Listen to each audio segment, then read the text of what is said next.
Sohuniy, Tarixi Muhammadiy.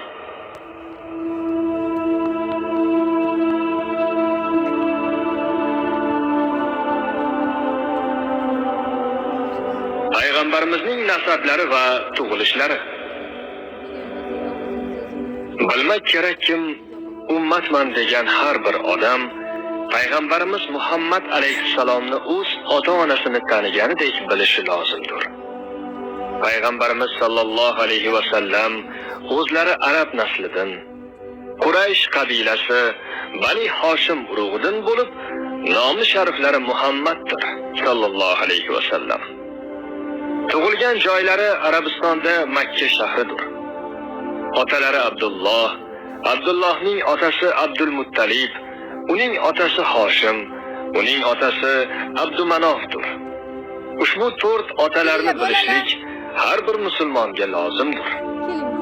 11-otalari Quraysh, 21-otalari Adnondir. Payg'ambarimizning yuqorgi otalari Ibrohim Xalilullohdir. Onalarining otlari Ominadir. Payg'ambarimiz ota-onadan yolg'iz tug'ilgan to'ng'ich o'g'ildir. Chunki payg'ambarimiz ona qornida 2 oylik bo'lgan chog'larda otalari Abdulloh Shom safariga ketayotib, Madina shahrida vafot topdilar. Yoshlari 30 ga yetmagan edi. Payg'ambarimiz sallallohu alayhi va sallam Hazrati Iso alayhissalomdan 571 yil keyin tug'ildilar. O zamonda Eron mamlakatida mashhur Noshravon Odil podshoh edi. Odil podshoh zamonida tug'ildim degan so'zlari marviydir.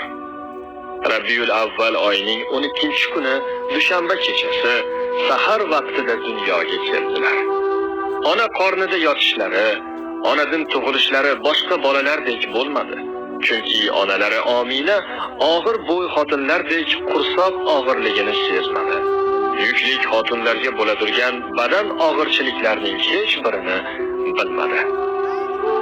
Ona qornida 6 oylik bo'lganlarda Xudoning do'sti oxir zamon payg'ambariga yuklik bo'lding deb Ominaga tushlarida bashorat bo'ldi.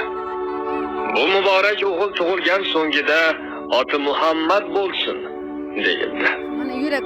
Tug'ilish oy kunlari tamom bo'lganda Allohning qudrati bilan Hazrati Maryam Fir'avnning xotini Hazrati Osiyo va boshqa bir necha hur qizlar bilan doyalikka hozir bo'ldilar. Bola tuqqan xotinlardek odatdagi to'lg'oq tortish, qursoq og'rig'i, qon kelishiga o'xshash narsalardan hech biri bo'lmadi. Payg'ambarimiz tug'ilganlarida poklik, tozalik bilan vujudga keldilar. Shundoqki, sunnat qilingan edilar. Kindiklari kesilgan, badanlari yog'langan, xush islik narsalar surtilgan holda tug'ildilar. Payg'ambarimiz sallallohu alayhi va sallam dunyoga kelgan kechasida u zotning sharaf va hurmatlari uchun Xudoy taolo ko'p mo'jizalar ko'rsatdi. U zamonda olam hammasi kofiriston edi. O'tgan payg'ambarlarning ko'rsatgan haq dinlaridan odamlar adashgan edilar. Arab mushriklari tarafidan Baytullohga 360 dona but osilgan edi.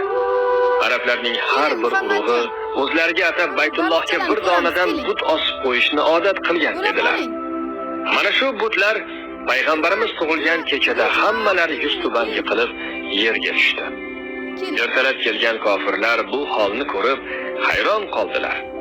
Va ham ona qornidan yerga tushgan chog'larda bir nur paydo bo'ldi. Uning yorug'ligidan Shom viloyatidagi Busro degan shaharning saroylari ko'rindi. Makka shahri bilan buning oralig'i 50 kunlik yo'l edi. Hozirgi Eron xalqi u zamonlarda hammalari otashparast kofir edilar. Tutgan dinlari esa majusiylar dini, o'tparastlik edi.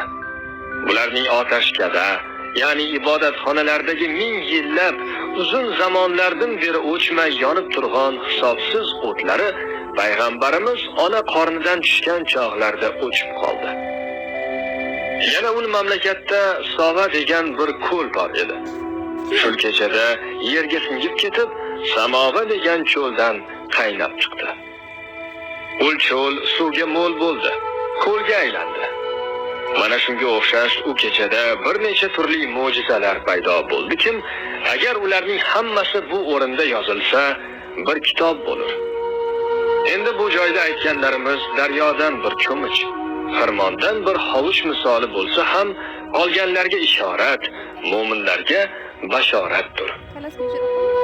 Payg'ambarimiz tug'ilganlarini anglagach, bobolari Abdulmuttalib hammadan ortiqroq suyundi.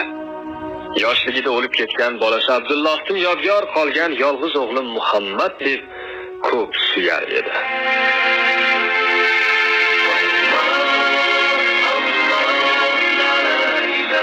Ijodkorlar matnni Najot Nur o'qidi. Badiiy bezak ustasi Nodirbek Umarov, montaj ustasi Iroda Mamarajabova, badiiy maslahatchi O'zbekiston Xalqaro Islom akademiyasi xodimi islomshunos Abdulhamid Zayriyev, prodyuser Ikrom Ulug'boyev.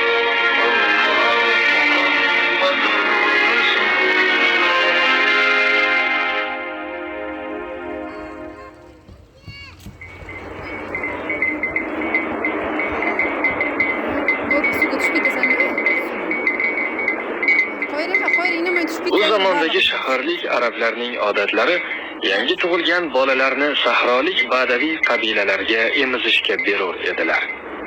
Atrofdagi badaviylarga har yili kuzda, ko'klamda emizishga bola olish uchun Makka shahriga kelish odat edi. Shuning uchun Bani Sa'd urug'idan Halima degan xotun o'z qabilasidan chiqqan xotunlarga qo'shilib, o'zi bir oriq eshak minib, eri bilan oriq tuya mingan holda chiqishgan edilar. Ularning mingan ulovlari holsizlikdan yaxshi yurolmay hammaning ortida qolishdi. Ular shaharga kelgunlaricha ilgari kelgan xotunlar ota-onalik boy bolalarni tanlab olishib ketgan edilar. Payg'ambarimiz bir faqir oilaning yetim bolasi bo'lganligidan uni emizishga hech bir xotun ortiqcha qiziqmas edi. Hammaning keyinida qolgan Halima ham shaharga kirdi. Emizishga bola so'roqlab yurganida Payg'ambarimizning bobolari Abdulmuttalib ko'rib qolib, bizning bir yetim bolamiz bor edi, deb kelinlari Omina uyiga boshlab keldi. Hazrati Omina Halimani